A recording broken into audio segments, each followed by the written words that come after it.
11 authors,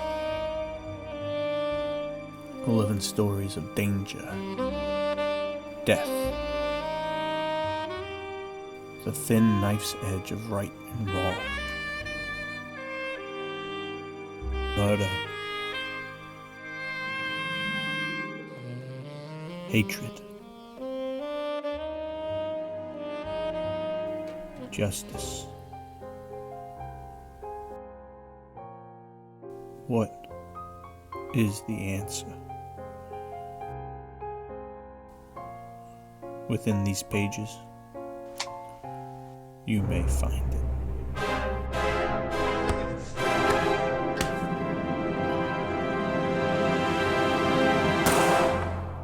Robert Mitchum, dude. Maybe, is he the most talked about back-to-back episodes on Robert Mitchum? Is that the first time in men's adventure fiction podcast history? We're going to have to change it from Louis L'Amour. I was about to say, it's no longer the unofficial Louis L'Amour podcast. It's the unofficial Robert Mitchum podcast.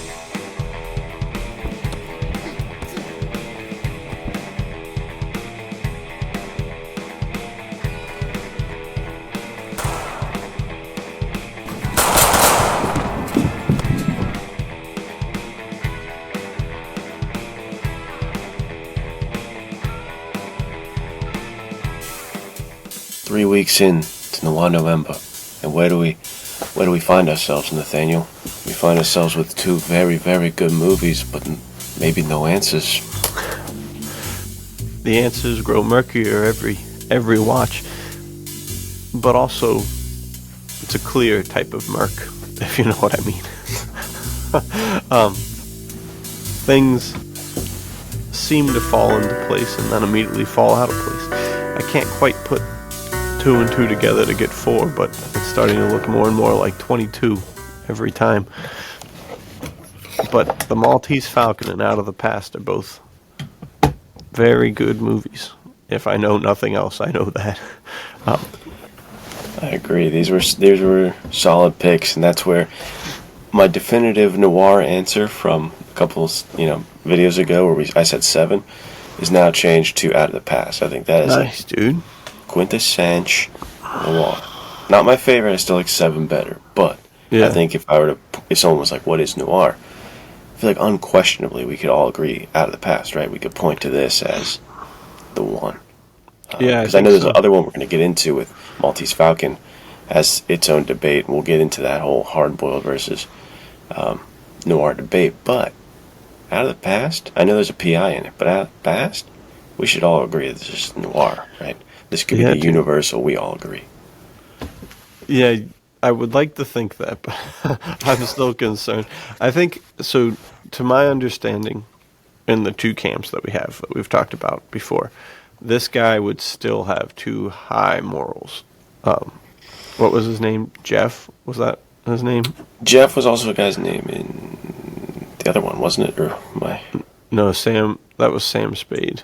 Well, I know Sam Spade, but I thought there was a Jeff in that. There could have been a Jeff. Jeff. That guy in that as well. That was Gutman, right? What a great name for a fat guy. Yeah, let's go. Let's find out Mr. Guy's name over here. But yeah, he's still too good of a guy, I think, in a lot of people's views. But yeah, this one Jeff Bailey. Yeah, this one was really good. I was not expecting. We pivoted, not necessarily last minute. You guys were on the pod last week when we were like, let's shift from Farewell, My Lovely, which is also a Robert Mitchum movie. But that one was made in the 70s, I think. So we wanted to do something that was actually like made in the actual classic noir craze. And we found another Robert Mitchum, dude. Maybe, is he the most talked about back-to-back episodes on Robert Mitchum? Is that the first time in men's adventure fiction podcast history? We're going to have to change it from Louis L'Amour. I was about to say, it's no longer the unofficial Louis L'Amour podcast. It's the unofficial Robert Mitchum podcast.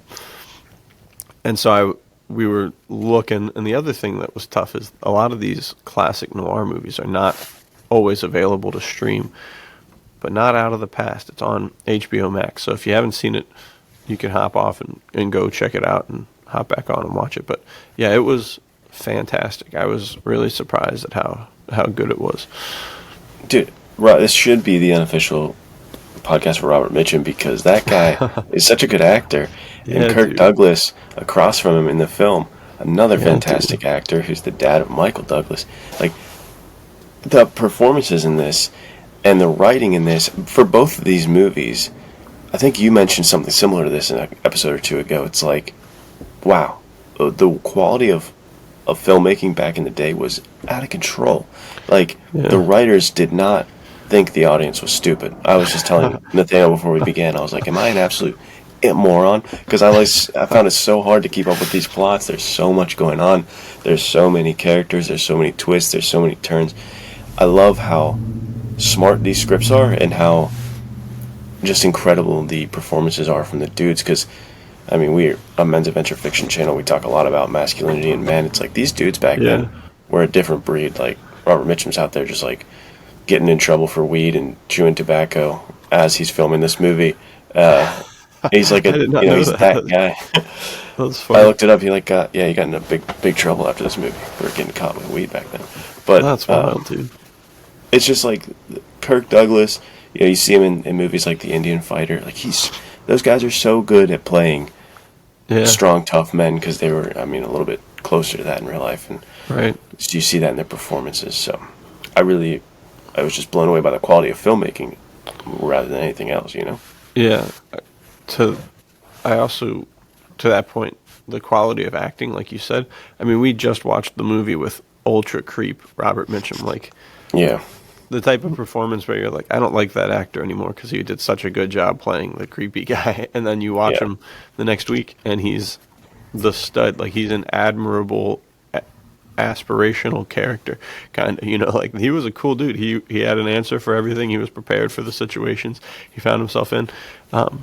He was adept in all the different ways that he needed to be. It was really cool, and I mean, to his credit, if you put Jeff and whatever the Reverend guy's name was side by side, I don't know if I would say that's the same guy. Like they were so and vastly yeah. different. It was very impressive in the acting department.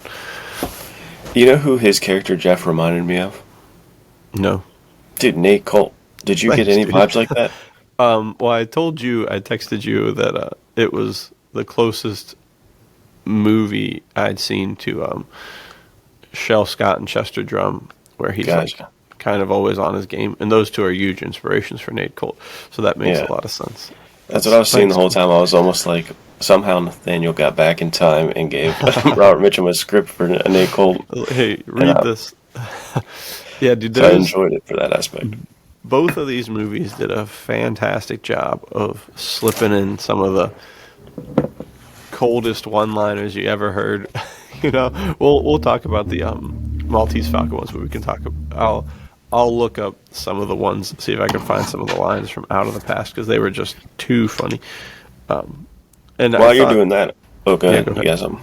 No, you go ahead. You were saying that people might not agree because this guy has too upstanding morality to be noir. Some people, but can't the darkness and the nihilism, can't that come from the world? And it very much so did. Like, Yeah, he might have been the upstanding guy, but the world always wins in the end. And it's kind of like one of these fate movies. Like, this guy can't escape the darkness of the world. So yeah, to me, I feel like, doesn't that still define it? Or does the man himself, who we follow, have to be the that's a darkness that leads to his own downfall? that's a great question, and I am 100% in the camp that this is noir. Like you Yeah. said, in my mind, there's nothing more noir than this. Not even Maltese Falcon, which is the historical first thing that the term noir was ever used for. And to your point, to kind of like piggyback off of that, the whole concept that I understand from Otto Penzler's kind of view of noir is that these are about characters who have fatal flaws that cause destruction, right? And I mean, isn't that true of any upright, hard-boiled detective? You know, like theoretically speaking, his fatal flaw is that he has to see justice served to his Yeah. own detriment, right? To his Dude, own detriment, to absolutely. everybody else's own detriment. So that like it's a good thing, but it's literally like every single noir movie, if you think of it, probably would end with less harm done, especially to the main character, if he just let the bad guys get away with it. You know, like Right. there'd be greater destruction maybe on the back end of the bad guys getting away with the crime. Possibly. I mean, in this one, I'm not really necessarily seeing it. If I don't know, you know what I mean. But to your point, he is kind of like the mechanism for his own downfall and chaos and struggle. You know, because he can't stop going after it. Yeah, I like that. I think I would like to hear people's response to that. Someone who is like, oh no, it has to be their flaw that leads him there, because I think your point's 100% accurate. The flaw is that he thinks he can like outsmart the world, be out comprehensive enough to, be so comprehensive that I'm gonna win this thing, and like I'm gonna get out of this, and that leads him to learn that whole first thing I just talked about of, no, the nihilistic world always wins. You're gonna lose to fate, and like. So I agree. I think that's such a good point, and I don't see why that disqualifies. Like Batman, if people say he's noir, he's upstanding, but to a point that you've brought up before, like if he's always just driven by, I have to like avenge this and I have to be violent in doing so, it's like always going to lead him to darker and darker places and going to break him as a person. Right. He's obviously a good guy. Yeah, exactly. Yeah, dude, this is what I'm beginning to appreciate more and more about the genre, is this like depth to it, because I think that that's the whole thing. To the point of the filmmaking is very black and white and stark, but I was thinking about that, if I'm sitting there watching these movies, like, oh, I want to dress. After I watched both of these movies, Fridays and Saturdays, I was like, I got to wear some noir-inspired stuff to church on Sunday. Yeah. So I got my clothes on, and I was like, oh, I can't wear a blue jacket, because every jacket they wear is either black or gray. It was like, no, dude, it probably had like full color, but the black and white of the noir really like just sinks you into black and white, but the majority of the film is gray scale. You know what I mean? Like every single thing you see is not hard black or hard white. It is the mixing of the two, which gets back to the same thing with the morals and the ambiguity there, but it also gets back to the same thing, I think, with this definition of the genre. We've got two very kind of stark, different views of it, where one camp is like, oh no, it's got to be hard-boiled detectives who are dealing with morally ambiguous stuff, and there can be no happy endings.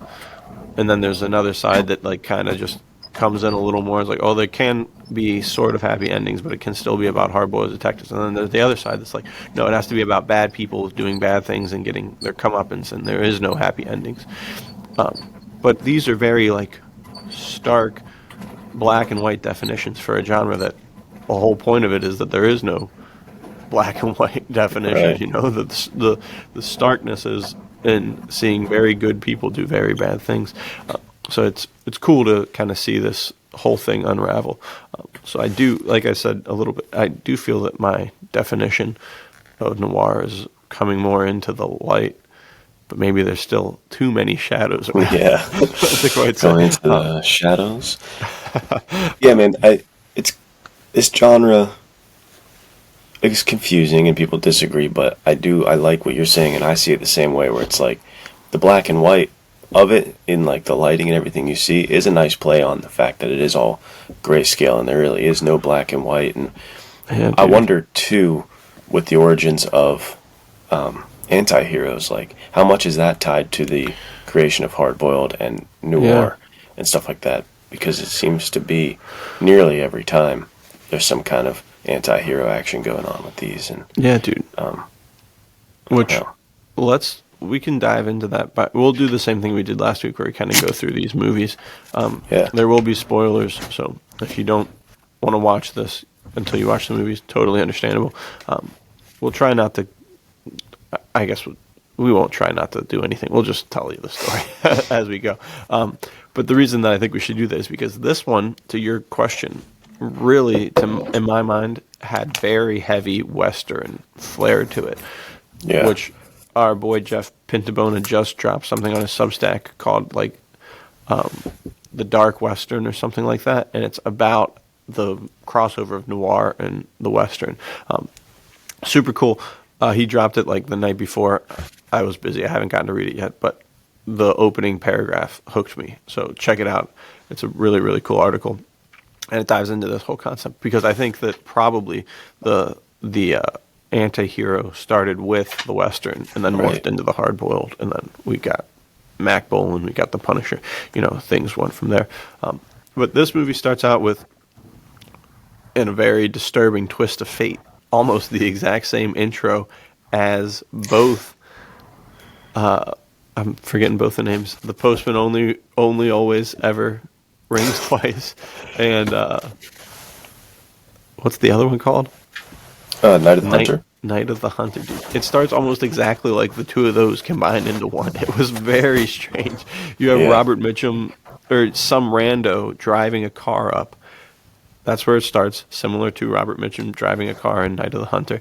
And then he drives to a gas station of all places where Robert Mitchum works as the gas station guy, dude. I was like, what is happening right now? This is crazy. And sure enough, it was just a rehash of both of those movies combined in one. No, I'm just kidding. Robert Mitchum's character is a hard-boiled private detective from New York, I believe, right? And then he ends up in San Francisco. He ends up going all over the place. But he starts out there, and this is the guy who shows up is like the number one crime guy for the big crime guy of all time, whose name escapes me at this point. But it's Kirk Douglas's character. Yeah, Kirk Douglas's character. And he's like, that's a different name on the gas station sign. But I'm looking at this guy, and I know that he's Jeff. And so he goes and he kind of like hounds some people and figures out who Jeff is and tries to get in touch with him. And this I thought was so cool because it really like immediately pulled me into you got a cowboy who was an outlaw, who was a criminal, and he got off of that whole side of life, and he went and he retired and he bought a ranch and he's out there, dude. And then the thing from his past comes riding up in the horse, but this time it's a car, and that's where stuff really gets kind of crazy. So I thought that was really cool. Some would say it comes out of the past, huh? No way.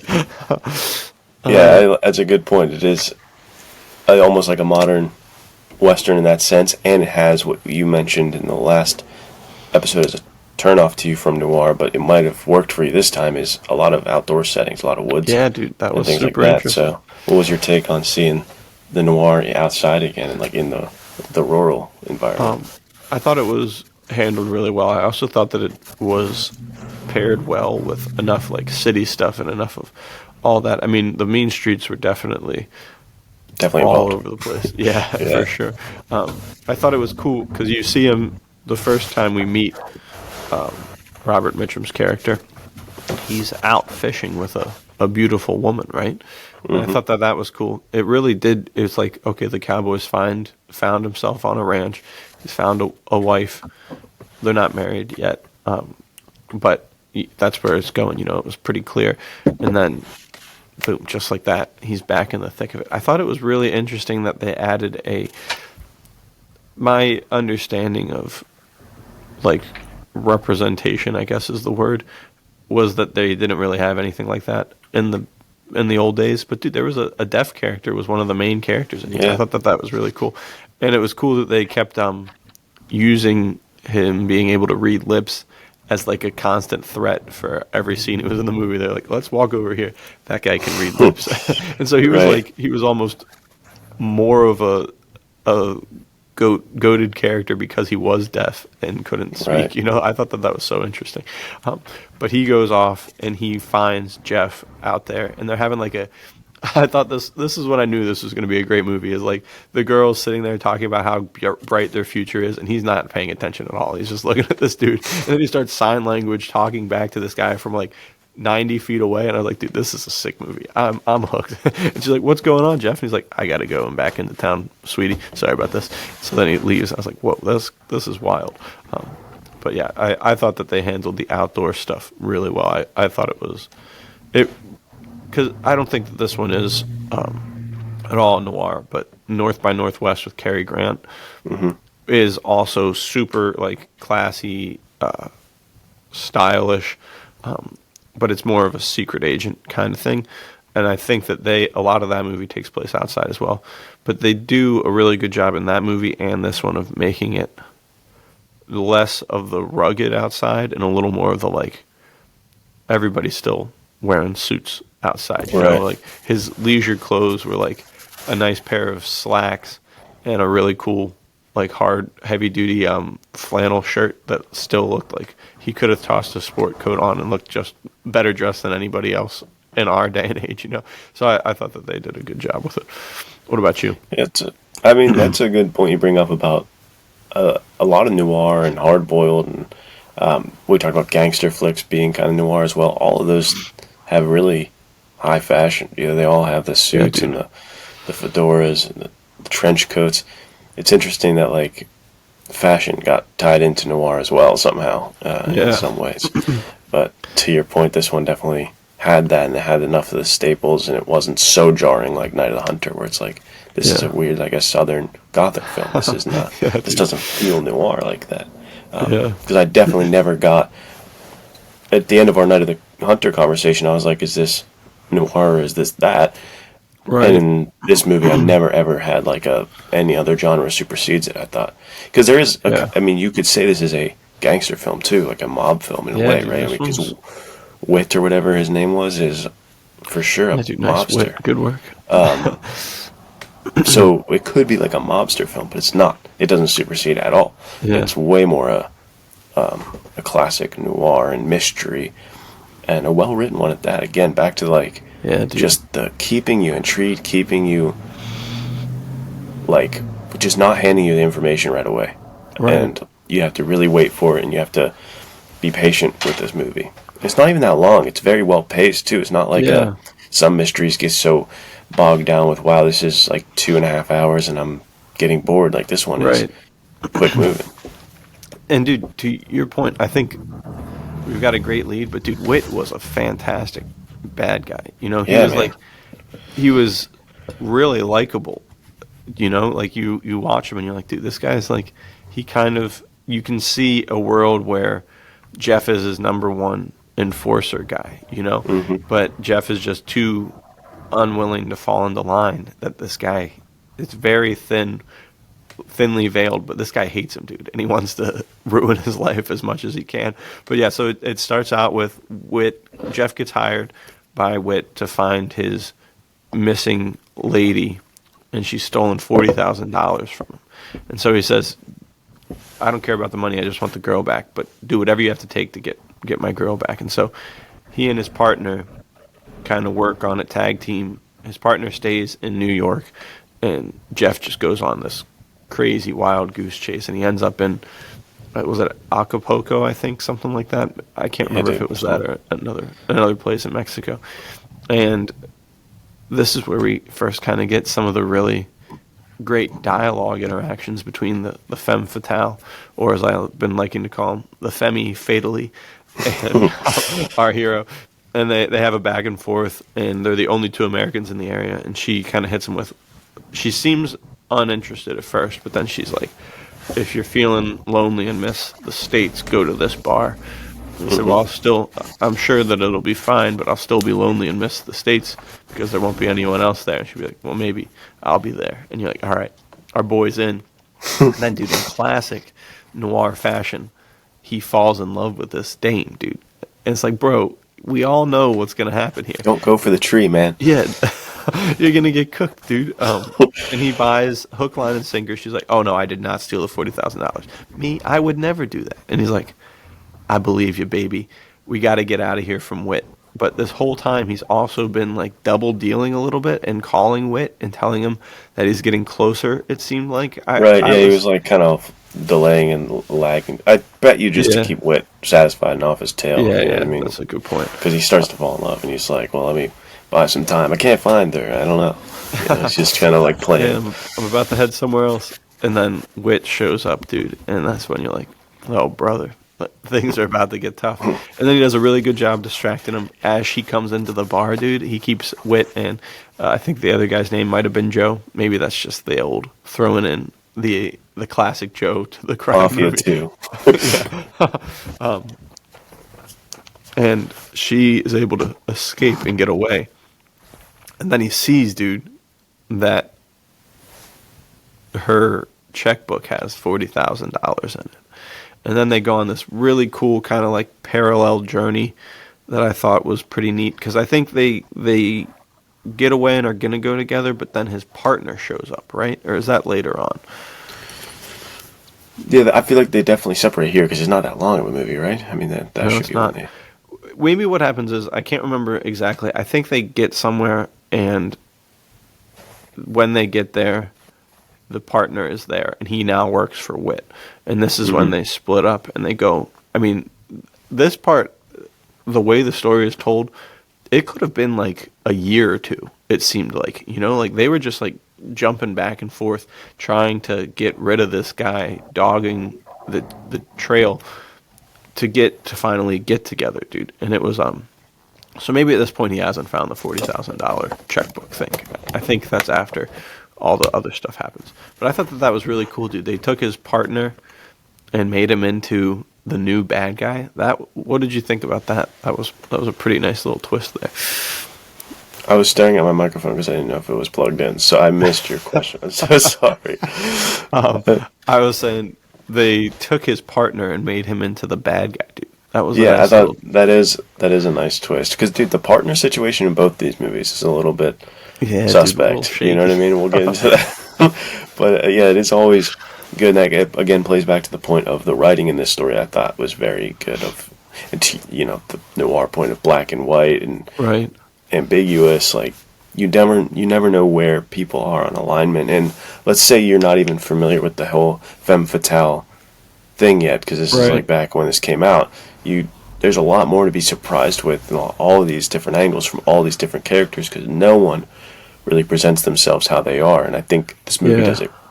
Takes a very strong point to do so, where you have Wit being so charming and weaponizing his charm. Like, dude, I don't think it's any coincidence that he's like probably the most charismatic guy in the movie, but he's also the scummiest, worst guy. Dude, he's the worst for sure.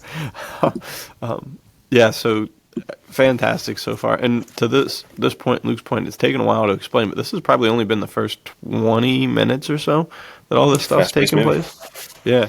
And like you said, there's a lot built up, and you never feel like you're being, what's the word? Expositioned upon. Like it's just the story. The story is unfolding before your eyes.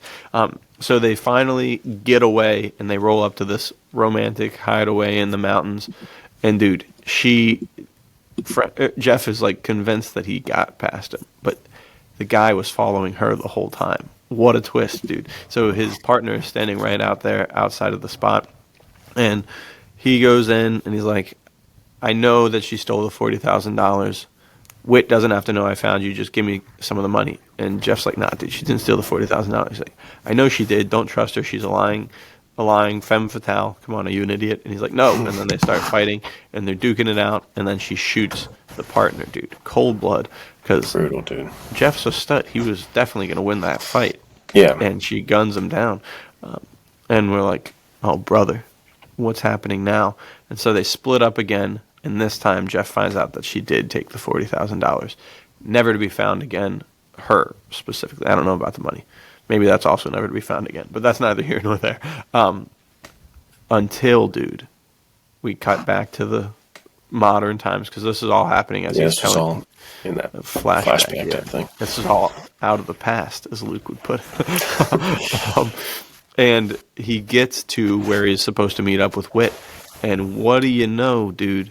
Wit has Kathy there. He caught her somehow again, dude. Crazy twist. And because you think Wit's having him come there to get him to find her again, but no, dude, he's already found her, dude. I was blown away by that. I thought that was a really good, like you said, you start wondering, like, dude, am I an idiot? Because all the things you're starting to think about where the story trajectory is going, you're like, no, we're going somewhere else. Keeps you guessing. Yeah, dude. And so Wit unveils a whole plan that he needs Jeff to help him find. His name is Jeff, right? I keep thinking Jeff, Frank for some reason. He needs him to help him put the twist on the IRS guys, because they're trying to get the money. So he has to pull a whole heist, essentially, right? And get a little bamboozle on these guys. Yeah, dude, crazy twists. And he's like, I don't really want to do that. And he's like, You got to do it. And Kathy's like, yeah, you got to do it. I told him everything. And he's like, what, dude? What? And so they have like, son of a gun. they have like a moment together and just like, what did you tell him? And she's like, everything. And he's like, you told him about the guy you killed? And she's like, no, I didn't tell him about that. And he's like, what? Oh, I thought you said you told him everything. And she's like, no, I didn't. And then, spoiler alert, she told him about the guy with the gun too. Like, but she didn't say that she killed him. She said that Jeff did it. So that comes back to bite him later on. Classic, dude. This is a classic femme fatale action. This one is far less of the attractive tree that you're going after, and much more of the intentionally the worst person. Yeah, this is actually a femme fatale. Active femme fatale. Active. Yeah, she's not a passive femme fatale. There we go, this is a great distinction. We've got the passive femme fatale, who's just a woman that you're treeing after. Yeah. And then you got the active, where they're intentionally trying to ruin everything for everybody, even it appears themselves at points. Because I'm imagining she's even trying to femme fatale wit, it's like she's just the ultimate femme fatale. It's not. She is for herself and for herself only. She's gonna crush everybody in in the entire world to get there. Yeah, her number one goal is to not die so that she can steal money, it seems. Like, you know what I mean? The reason she comes back to Wit is because she's afraid of getting killed because he's getting too close to her. And she's like a pulp con artist type of thing almost. Like, yeah, dude. As soon as she gets back, she can't help herself. And she's like, well, I gotta steal more money somehow. I gotta get out of this somehow. So after that, we have a pretty cool little back and forth sequence. A bunch of fun stuff happens where he meets a girl. He realizes that they're setting him up as the guy, the patsy, and he's able to kind of like pivot out of that, which I thought was such a sick twist, dude. Where he meets a girl, they're supposed to go on a date, but they're also cousins, supposed to be, and they go and meet his boss, and he realizes, he's like, the reason I'm here to meet your boss is because you want to get my fingerprints all over the place, so that when you kill this guy, I'm going to be the dude. And so he pulls a sick switcheroony where he ends up having her followed and then going back and trying to save the boss, but he gets there like 2 minutes too late and the guy's already dead. And then, dude, like an absolute madman, he picks the body up, takes it out the balcony, goes into a room that was conveniently getting redone, and sticks the body in the closet and leaves. I was like, what a move, dude. And so then Kathy tries to call that guy, and he doesn't answer, so she calls the front desk, and the front desk guy goes up there. And all this is happening while Jeff has snuck into her room, and is like hiding in the closet, listening to her do all this stuff. And she calls the front desk guy, and she's like, yeah, he's not answering. This is terrible. But she knows he's dead, so she's like, he's going to go up there and find out that he's dead. And he goes up there and comes back, he says, yeah, he's not in. And she's like, what? He's not in? That can't be right. And he's like, what do you mean that can't be right? And she's like, never mind, I gotta call someone else. So she hangs up and she's calling someone, and she's saying like, the body's gone, I don't know what happened. And the guy's like, well, I killed him. And she's like, no, this can't be right. And then she like hangs up and turns around, and Jeff's like, frame didn't work, did it? And she's just absolutely blown away. And then that's kind of, I think, where it's revealed that she told him about Jeff killing the guy. So now Jeff knows that he's got two bodies that he's responsible for, and he's got to get out of them somehow. And he's still kind of in love with Kathy. I can't tell at this point. He shouldn't be. Definitely not. Especially he should run away. Literally hear her on the phone talking about how the frame up of you didn't go the way she wanted it to, dude. Is he trying to be his own femme fatale, dude? I don't know. Her. There's too many femme fatales. This is also where we get into, this could be where you get to this fatal flaw thing, dude. You know what I mean? This guy, we're now uncertain if his fatal flaw is needing to bring this lady to justice or just being madly in love with her and unable to resist her wiles, dude. Very interesting. Could definitely be. I could also see him just using it as a bargaining chip and being not outright about his intentions. Because, I mean, how many times in this movie do we have that? Someone not being outright about their intentions. I know, dude. I could be wrong, though. No, but I just would hope to believe that he doesn't. That's what I really liked about this movie, is there's a point in time in the movie where you see that he takes control of the plot, where things stop happening to him and he starts actively being the main almost the antagonist to everybody else. He's like, no, this is stupid. I'm not getting screwed over here. I'm taking over. And he does a really good job of it. So he's able to shift stuff around. I can't remember the exact way that he does it. He gets the papers. So he gets Kathy to tell him where the IRS papers are that they stole from the guy that they killed, that they framed him with. See, to Luke's point, things are getting a little confusing. We're getting deep into the weeds here. Lost. And I was like, am I dumb? What is happening? Towards the end of this movie, I was like, I don't know. I lost the plot, so I'm just going to sit here and watch. Yeah. Well, basically, he has the information that Whit paid him to get, which proves that Whit's been doing all this tax evasion. There's at least $1 million of money he hasn't paid taxes on, and he paid a guy a bunch of money to get him to fix the books, and then that guy started blackmailing him. That's the guy that they offed. Now Jeff has the papers because Kathy told him where to go, and he just goes and beats the guy up and takes him, which was great.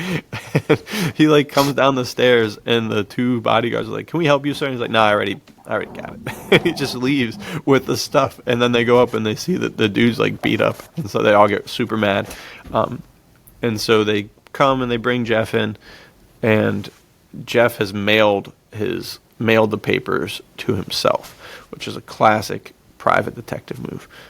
Always remember, if you're ever in a bad spot in real life, mail the information to yourself. No one will ever think of it. It's too old-fashioned. It's genius. It is genius. And then he starts putting the screws to Whit. Whit has a signed confession from Kathy saying that Jeff killed the guy in the woods years and years ago. He needs to get that, and to get that, he needs to trade the old papers to Whit. And they kind of go along with it, and everything seems like it's finally getting where it needs to get. And then, dude, things fall. The floor falls out from under him because, in another huge plot twist that we all should have seen coming, but it was so well executed, Kathy kills Whit, which is just, it makes so much sense. So now Kathy got rid of the only bargaining chip that Jeff had, because now the papers don't matter to anybody because Whit's dead, dude. I was so shocked when that happened. I was like, oh yeah, it's so obvious. Why doesn't this happen every single time there's like a bargaining thing? But it's because Whit was thinking she was on his side, and Jeff was thinking she was on Jeff's side. And she's on nobody's side, bro. She is a nut job, dude. She's a femme fatale. Yeah, dude. All the way. All that happens, and then she hits him with the wildest pitch of all time, where she's basically like, I've got more money now. We can go, we deserve each other, we're stuck with each other, we're going to stay with each other till the ends of time. She basically proposes to him, and he's like, okay, deal, I guess. And then he calls the cops while she's upstairs, and then they go, and they drive down the road. And they're leaving, and the cops are there. And she's like, "Oh, you double-crossed me." And she pulls a gun, shoots him, then gets absolutely blasted by the Tommy guns, dude. Yeah, it's like a Bonnie and Clyde situation down the highway. Just absolutely ripped to shreds. And then they crash, and then we cut to the funeral for Jeff. Super sad. There was a whole subplot this time about the girl Jeff was with in the very beginning, who's like a really good stand-up woman. Not a fan, though. Yeah, everybody's telling her that Jeff's no good for her, including Jeff. And then at the end, there was a whole conversation where he was like, I gotta go make things right. I gotta get to the end of this. And she's like, come back for me. And then he goes off with her.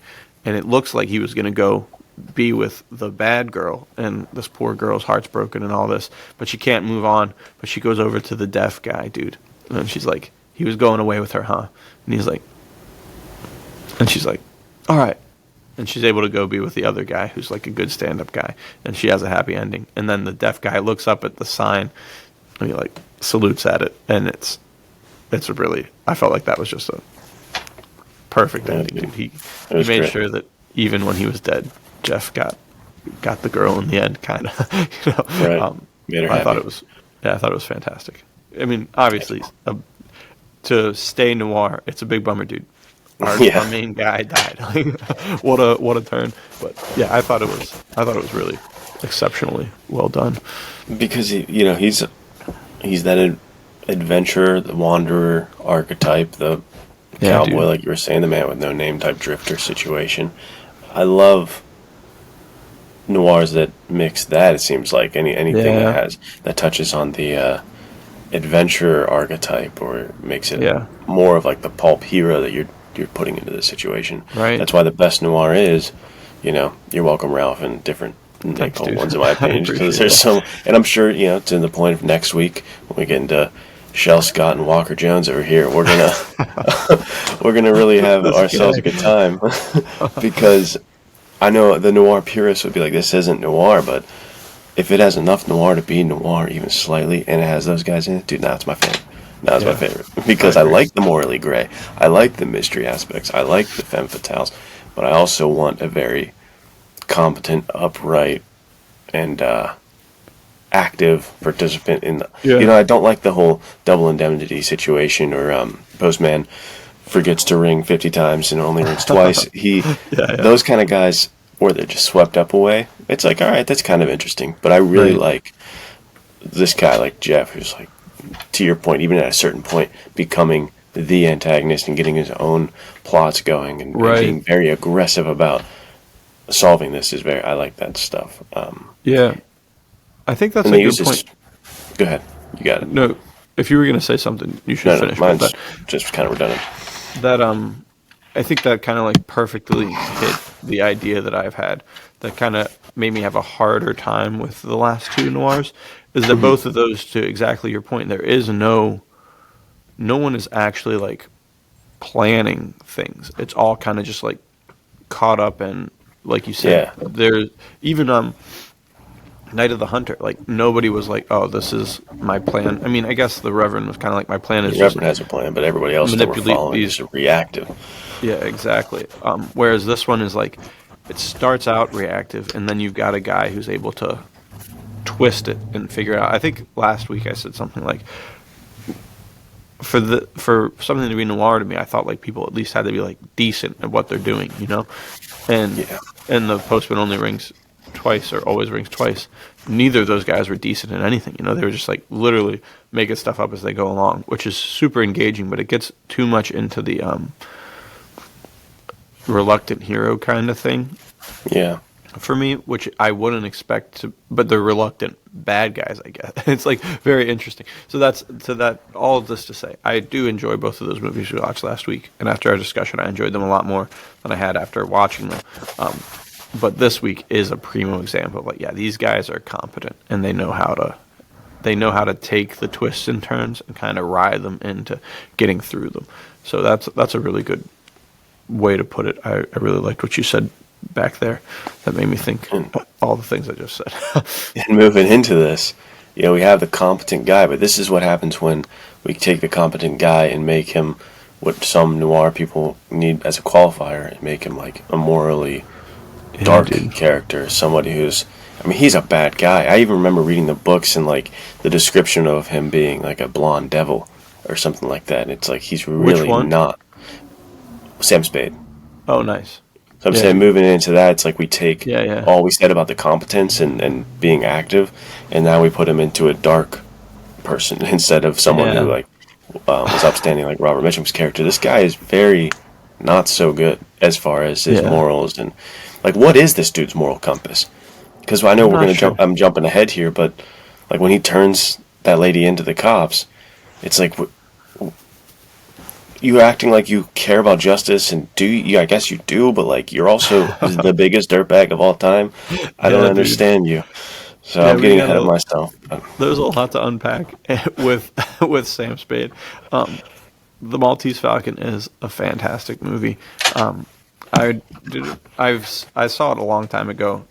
We actually did a movies as literature kind of course in school, so this was one of the ones we watched, and it was super cool, but I remember it not being as good as it was the second time around.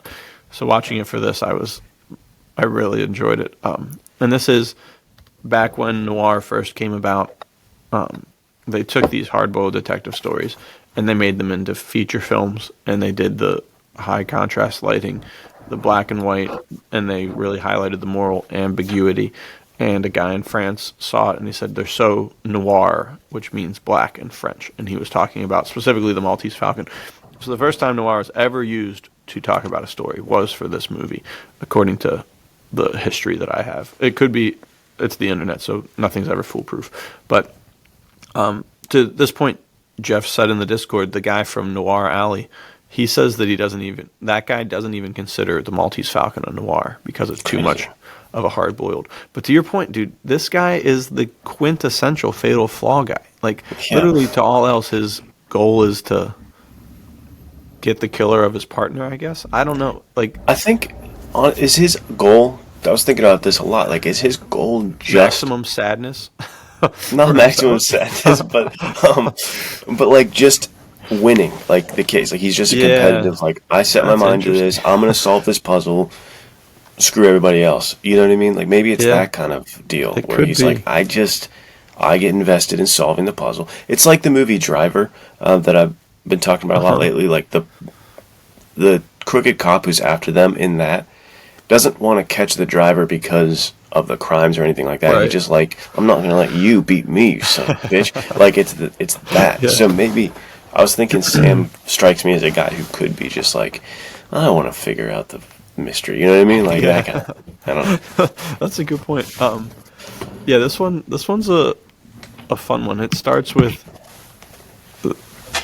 a history lesson about the Maltese Falcon and how these guys had this pure gold diamond encrusted falcon that they sent off to Spain and it got lost, and it's been jumping around causing people to kill each other ever since.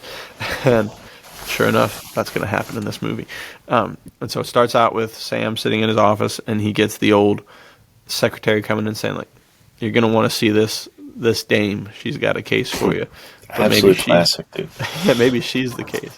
And so she comes in, and her name's Miss Wonderly, and she gives the whole pitch about finding her missing sister.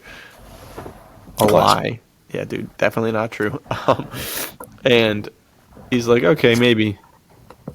And dude, this is where I gotta say, at the end of this, I'll just have to read some quotes from both of these movies, because the dialogue, dude, both Jeff and Sam have some of the funniest lines of dialogue of all time.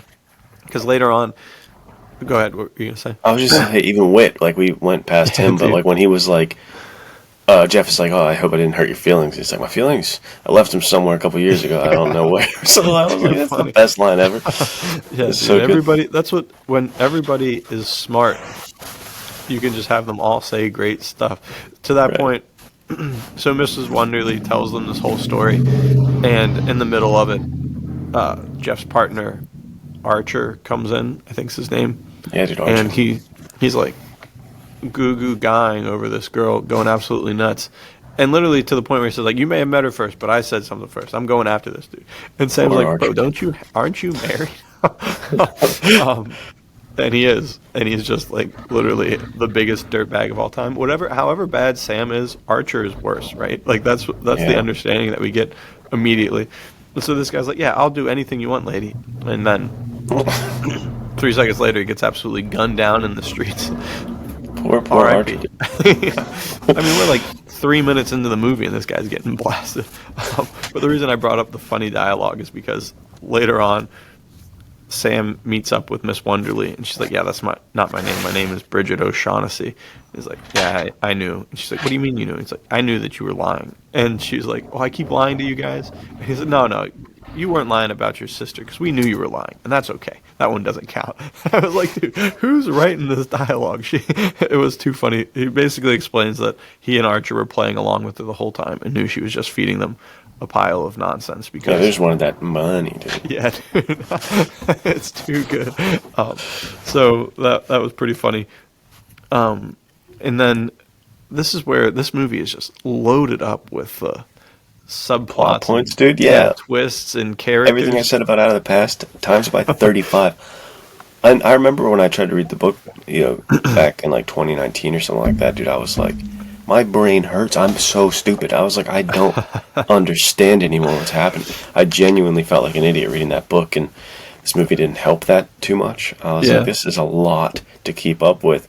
So much so that, like, you know, by the end, you're like... You gotta take some notes. well, yeah, where am I and what... And we don't even really... I won't get ahead of myself, but we talked about the Maltese Falcon itself. There's still so many questions. There's still so many... Dude, so many questions. And so then her partner, Thursby, gets gunned down as well. Crazy turn of events. And then Sam's trying to figure it all out. And who but Peter Lorre, one of the greatest character actors, I guess. I mean, he's more popular than a character actor, but the guy plays the same character every time, and he is just fantastic. He's probably like 5'4" or something, and he has. I want to try and do an impression of him, but I don't have one locked and loaded. But he just has like the most classic voice, and he plays a character in Casablanca as well. He's just like a classic little guy, and he comes in, and he and Sam Spade are talking, and Sam looks away for a second, and he's got the gun out, and he's like, "I'm going to search your office, Mr. Spade. Please don't make me shoot you." And so Sam's like, "Okay, whatever." Literally, as soon as the guy looks away for a second, he just beats the crap out of him and takes crumbs out of him, dude. It's so funny. It's not right, but there's definitely just something too funny about seeing a little guy get just tossed around. It's hilarious. The scene in Austin Powers when he takes on Mini-Me, dude, greatest fight scene in any movie. I have not seen Austin Powers, unfortunately, but it sounds fantastic. I'm gonna send you this scene, dude. It is the funniest fight scene of all time. Wow. What's also funny though is that our boy Humphrey Bogart is not a big guy either. That guy is also really small. I think he's like interesting. He's got to be like Tom Cruise height. He always struck me as like 6 foot at least. You know, he's a big. I don't know. Maybe I'm completely wrong. Presence. Definitely a big presence. Definitely a funny looking guy. It's crazy that this guy got all these crazy leading roles, and I guess dude's acting is out of control. He's so good. He is great. He is great. You know, he's so good, and I think a lot of people would agree that he's handsome. That's where you and I see him differently than a lot of people. He's 5'8", so I guess he's not that little, but he's Zac Efron height right there. Big enough to toss Peter Lorre around. And so they have a whole conversation, and Peter Lorre's like, "I know it's in here," and he's like, "No, it's not in here. I never even found it. I don't even know. You're the first guy who brought up the Falcon. I had no idea about this at all." And Peter Lorre's like, "Okay, can I have my gun back?" He's like, "Yeah, sure." And he gives him the gun back. He's like, "I'm going to search this office." I was like, "No way." And then he was like, "You can't stop me." He's like, "Bro, he already did. He already stopped you. He stopped you without even batting an eyelash." And so he lets him search the office. Obviously, he doesn't find the Maltese Falcon. And then I'm having a hard time remembering what happens next. But dude, this movie is just so stinking good. Yeah, this one will be hard to do a beat by beat for sure. It just keeps getting twisty and turnier, and I want to stop real quick just to get your explanation and understanding of what is the difference between hardboiled and noir. Then, if people are still like in the camps, like what is the distinction that makes one not the other? If that makes sense, like how can they not be together? Well, historically, I think that you can't separate the two because the Maltese Falcon is the number one noir. You know what I mean? So I personally believe that but there's a whole side that believes that the term noir was co-opted to mean these super depressing stories about people who are stuck in their ways and sad all the time. I'll see if I can find the Otto Penzler quote real quick.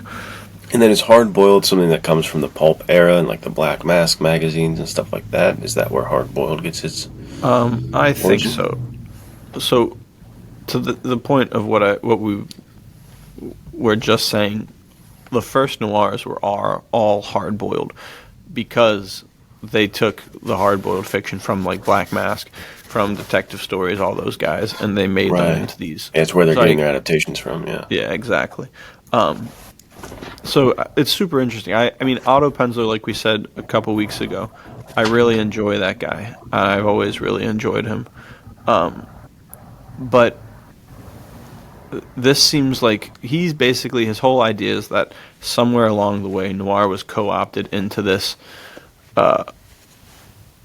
just desserts kind of storyline where people can't stop doing bad things and they keep doing them to the point where they end up with a super sad ending, which A Postman Always Rings Twice is a primo example kind of that like noir thing. And to that point, we do see there's a difference between the Maltese Falcon and The Postman Always Rings Twice as far as noir. To say that the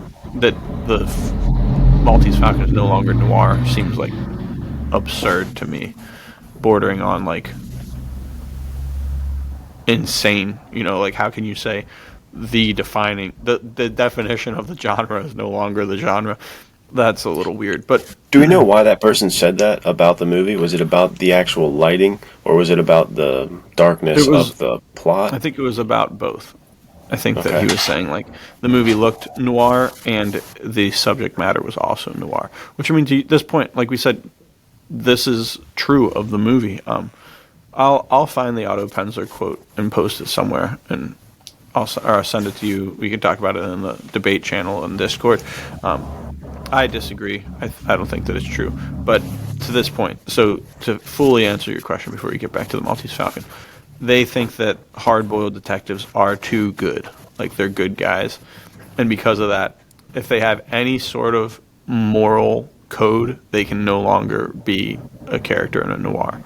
The noir characters have to be completely ruled by their passions, I guess. I bring back Sam Spade's Code. What is that? I mean, this guy's the biggest hypocrite and like scumbag I've ever seen. You know, right?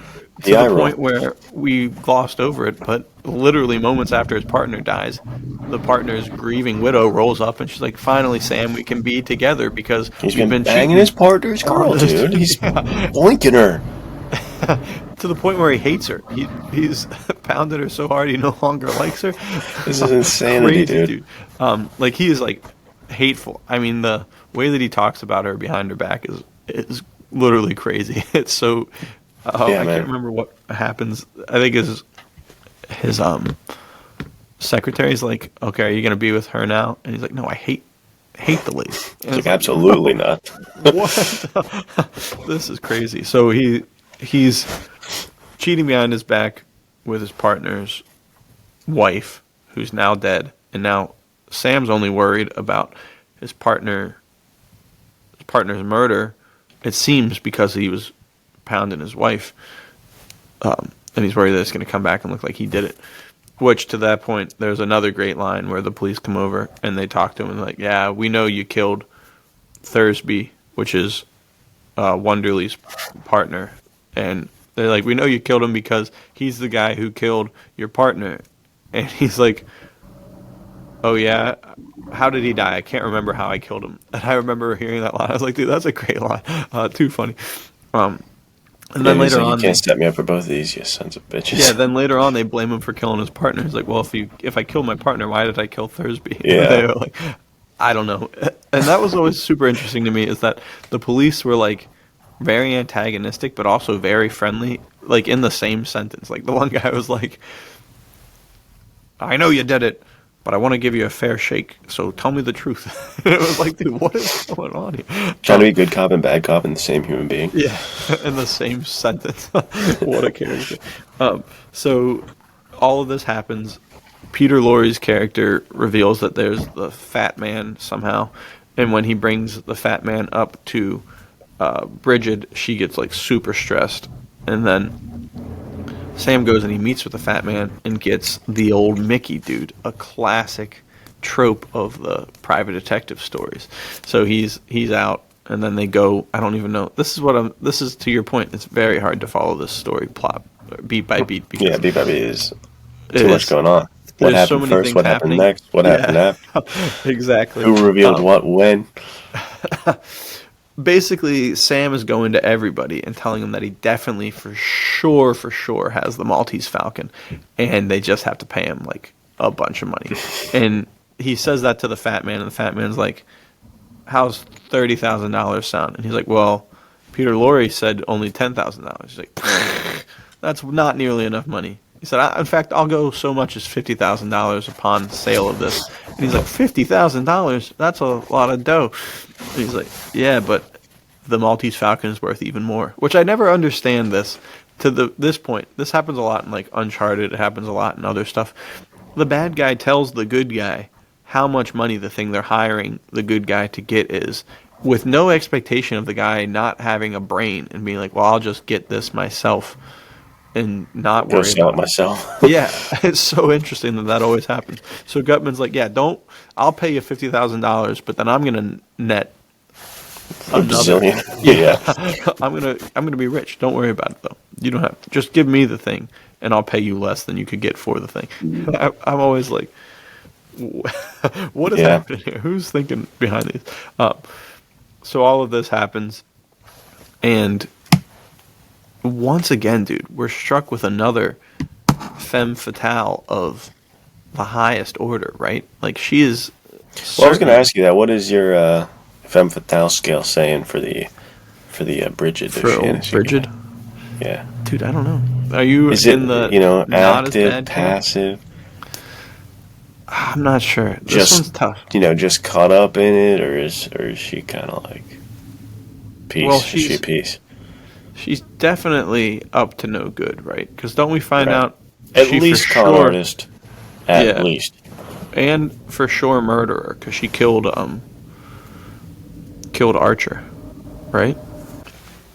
Yeah, and she possibly Thursby, I think. Yeah, so she definitely is a piece, but I guess the reason I don't see her as a femme. Well, okay, maybe I do see her as a femme fatale, and I'm just getting confused on what it is. Spade doesn't really have any interest for her. You know what I mean? He turns her in at the end. Like, I have it too locked in my head that they have to be the tree that they're lusting after, and they have to be together. It's like, well, definitely not the case for Spade. I think, though, he does really like her. I think that's where the challenge gets kind of to the thing, because isn't he the first one? Doesn't he, like, she says something along the lines of, like, I could give you money. Is there something else you'd want? And then he kisses her, right? I think I remember that happened. But is that just him liking all women, or is he like her specifically? I'm not sure. I think as the story develops, I got the feeling that he actually really did like her and was starting to like her, which I think is why the end is so weird. Right, yeah, where it's like, why did he turn her in? Why would he do that? Especially with the understanding that he was just screwing with his partner the whole time, like screwing that guy over 7 ways from Sunday, and really disliked him too. You know what I mean? I just can't get a read on Sam. I think that's my biggest hang-up. Is like, Sam is so like off the map when it comes to moral compass, and that's so against typically what I follow as characters that I like. Right. That's why in the books, when I read, again, to people who don't agree with this, they're upset that this is the case. But when I originally was like, I want to get into noir, I want to read what noir is, they handed me Chandler and they handed me Spade, Hammett. So they handed me those two authors, and I liked The Big Sleep, and I liked it a lot more than I liked The Maltese Falcon, because I didn't like Sam. I remember reading it and being like, dude, this guy is a scumbag. Also, he smokes too many cigarettes. Every page was just, he rolled a cigarette. I was just, this is cigarette guys for days. So I think that's my biggest hang-up. To go on record, this is for sure noir to me. These ones are like quintessential noirs. Like you said, Out of the Past may be the calling card for noir. But I think Sam, like you said, your problem with this movie is that he's too much of a not good guy for you to like them. So it should fit into the noir vibes. He's literally like quintessential noir. So yeah, I agree. He ends up playing everybody against the middle. We get towards the end, and he gets like 3 guns. Oh, a guy comes running into his office and gives him the Maltese Falcon, and he dies right on his doorstep. And what does he do? He mails it to himself. I actually don't know if he does that. He takes it to some sort of messenger service, I think, to bring to him, or leaves it at the bank or something like that. I can't remember exactly what he does. And everybody comes rolling in, or he goes into his home, and everybody's there. Oh, we forgot. We glossed over a fantastic scene where Peter Lorre and Bridget and him are all in his office, or in his house, and the cops come outside the door. And this has got to be, like, we're getting to goofiest scenes of all time, where he goes to the door and talks with him, and she has the gun on Peter Lorre's character, because once again he takes the gun from him again super easily, I think, and then he makes a move. Peter Lorre gets the gun, and she like starts beating him up or something, and he starts like screaming for help, and the cops come busting in, or Sam was like, "No, you're not. You guys aren't coming in," and they were like, "You're really gonna make us get a warrant, huh?" He's like, "Yeah," and then like immediately after, there's screams for help, and they're like, "We're going in, huh?" And he's like, "I guess we're going in." It was so funny. And so they go in, and then they're like, "All right, we're taking all you guys down to the station," and Sam, super quick thinking, is like, "No, we were just making a joke, because you can't take us all down to the station for a joke." And everybody catches on, and they're like, "Oh, is that true, Mr. Cairo?" And he's like, "Yeah, we just wanted to see how far we could get you guys to come and how mad we could get you." And they're like, "Okay, you're sure it was a joke?" And he's like, "Yeah." And he's like, "And actually, I got to go." And so he takes that moment to just get the heck out of Dodge. And Sam is like, "Where are you going, buddy?" And he's like, "Oh, no, I got other stuff to do. Look at the time." And he leaves. And then the police leave. And I was like, dude, this is hilarious. How did they get away with this? But it is like, it's one of those things that seems like a comedy, like totally unbelievable. But I think it actually would have to work, right? Because police can't take people unless charges are pressed against them. So it's literally nuts that this is like almost a real world scenario kind of thing. That's so goofy. It was smart, interesting, funny type of writing, you know. Certainly quick-witted on everybody's parts to pick up and not go to jail. And so he comes back to his home, and everybody's waiting for him. Kind of, I can't remember exactly. And he somehow, there's another short guy named Wilma. A guy named Wilma. Did that bother you too? Isn't Wilma like a girl's name? And he's I get like grandma vibes, for Wilma. I thought that was so funny. And Sam just slugs Wilma and takes his guns, and then he has guns on everybody. And he's like, "All right, let's get this thing over here, and we'll get to the bottom of it." And they get the thing over there. The Maltese Falcon gets there, and they take out a little coin and they scrape it off. And they just keep scraping because it is not covered. It's not gold covered in some sort of fake thing. It is lead. It was a fake, dude. The whole entire movie was all... The whole time it was not even real. It was all for a fake, dude. And then, hilariously, once again, putting stuff to just the absolute comedy gold, the whole time, the whole reason that Wilma gets upset and gets knocked out is because Sam's saying, "There's 2 murders. I'm not taking the fall for any of them. You can either do Wilma or Cairo or the girl. I'm not taking the fall." And the fat man's like, "Wilma's like a son to me." And he's like, "Well, you're not getting the Maltese Falcon unless you turn Wilma." And he's like, "Well, I can have other sons." I was like, no way. There's only one Maltese Falcon. Wilma, you're taking the fall. And of course, Wilma gets super pissed, and that's when Sam has to take him out. I thought that was brutal. And so all of this happens, and they find out that the Falcon's no longer the deal. And like children on Christmas Day, Gutman and Cairo look at each other like, "It must still be in Istanbul. Let's go back together and work together again." Like the whole last hour and a half of the movie where they've been trying to kill each other. Never happened, dude. It's too funny. But yeah, it becomes like the Pearl from that John Steinbeck little novella where it's like the Maltese Falcon itself is just ambitioning in symbolism, and it's just killing everybody involved, and just like the absolute worst cycle of "I need it, dude." Yeah. Crazy stuff. Yeah. And I honestly can't remember if Wilma gets put on the spot for the one murder of Thursby. But what we do know happens for sure is Sam's like, "I know it was you, Precious. I'm turning you over to the cops." And as the viewer, to your point, you've watched this guy who's very like morally ambiguous. It seems like his number one goal is what? Money and winning, I guess. I don't know. Yeah, it seemed like it was for the girl. Unsure. And then he's like, "Yeah, I like you, kid, but a man can't let his partner get shot and let the murderer get away with it." You can bang his wife, though, for sure. Yeah, dude, what? Super weird, and so he turns her over to the police, and It's the most morally gray guy ever. This is definitely noir. So for people who are saying it's not, I don't get it. Right. I don't get it either. Is it because of the happy ending that people got put away and they didn't get what they wanted? Well, I don't know. I mean, they still could be nihilistic. The question that was right is the happy end. This was a girl that he seemed to really like. He at least liked her significantly more than he liked his ex-partner's the ex-partner's wife.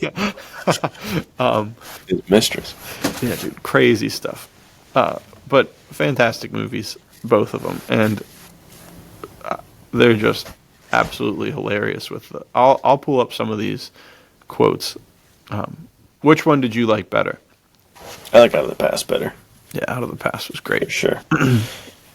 Not a big Sam Spade guy. I'm sorry. I hate to say it, but I just don't like him that much. And I didn't like him in the book when I read him. That's why I went more down the Chandler rabbit hole and I read more of his stuff. Because I prefer Philip Marlowe. Philip Marlowe, yeah. Prefer Philip Marlowe from Stephen Marlowe. Yeah, dude. Well, if you like Philip Marlowe, then I think you'll definitely really enjoy next week when we talk about Chester Drum and Shel Scott, dude, two of the most classic hardboiled detectives of all time. And I'll also have to have a list of quotes for those guys because they are hilarious. One of these I really liked was Joel Cairo says, "You always have a very smooth explanation ready." And Sam says, "What do you want me to do? Learn to stutter?" I love that line. It's so stinking funny.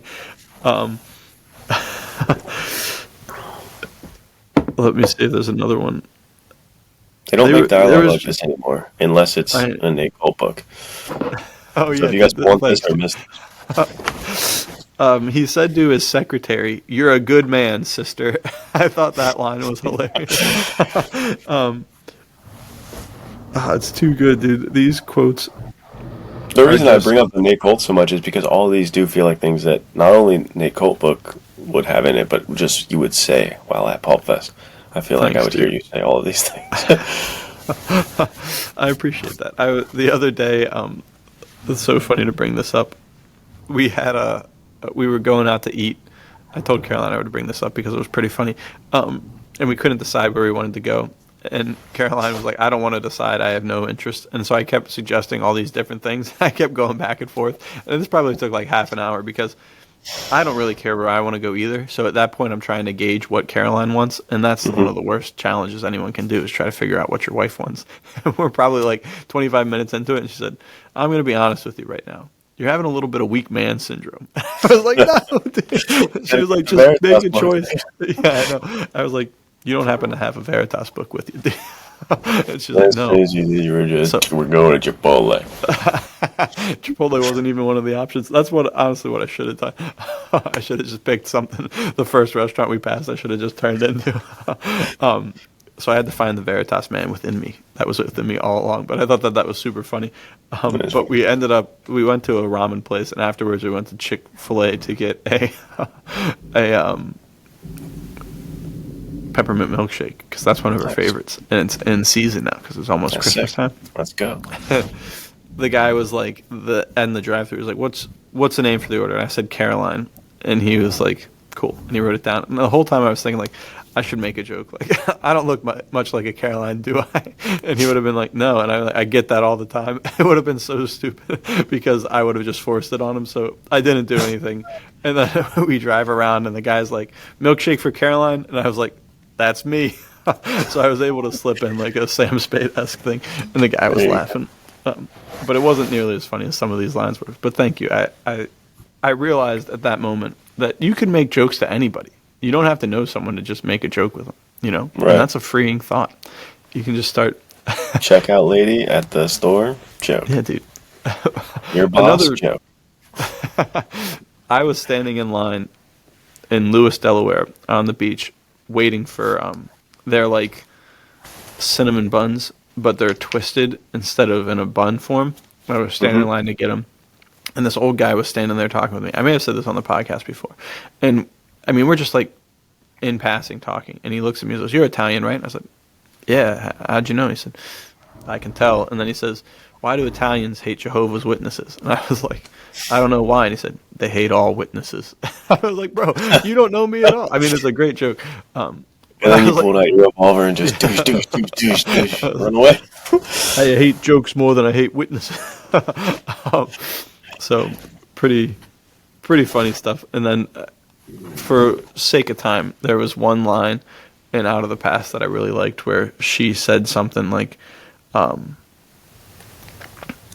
you're going to die. And he said, I don't care if I die. I'm just going to be the last one to die. And I was like, dude, that's a great line. So, yeah, to your point, that's the type of characters I like to write, is these guys who have the quick dialogue and they always have a smooth answer ready, right, and they don't know how to stutter. So, fantastic stuff. Yeah, dude, Treasure is My Trade. Like, if you watched both these and you were like, these are awesome, Treasure is My Trade is absolutely the book you should pick up. Thanks, dude. And if you're feeling extra like you have WMS, you should pick up the Noir, the Veritas Noir, which just dropped yesterday. Like, it's officially out. Great. A hardcover coffee table book that you can have with the photographs and all is available for you. We'll have the link below for sure. But what a better way to get into the Noir November spirit than being one of the first to read the new, Veritas Noir collection. That's so sick, dude. Better way, dude. No better way. And you have a character that's not Nicole, but you have a nice noir in there with the same skill set of your writing and flavors in there. So thanks, man. I appreciate that. And we have a really cool book trailer that'll be at the end or the beginning of this, featuring Terrence Lehue, T.G. Brown, L.S. Goodish, and myself, dude. Classic noir vibes. Both T.G. Brown and Terrence crushed it on doing some like pre stuff. Yeah, with videos. Everybody else brought a lot of great stuff to the table too, like doing cool little graphics for their characters and for their story. It's been so cool to see.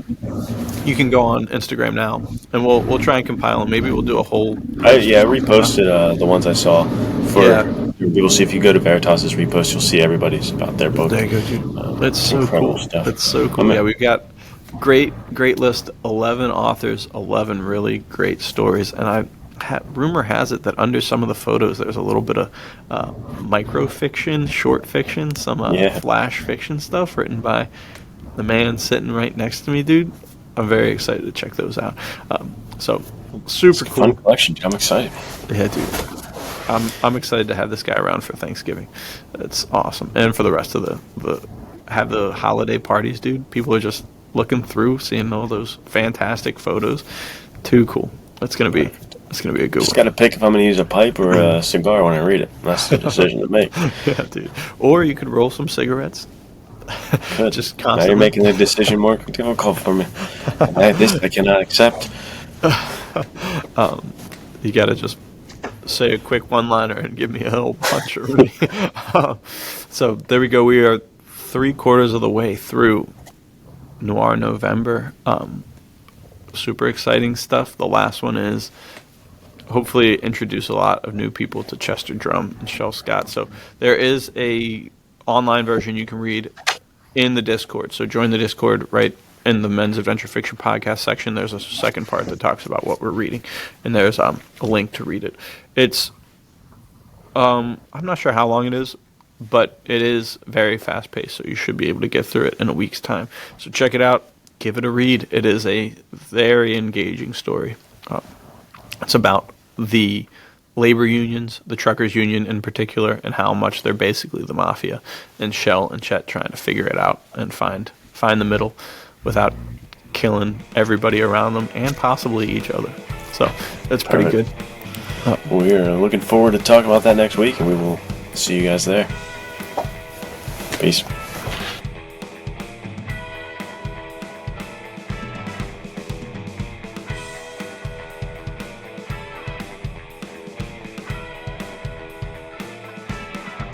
We did it!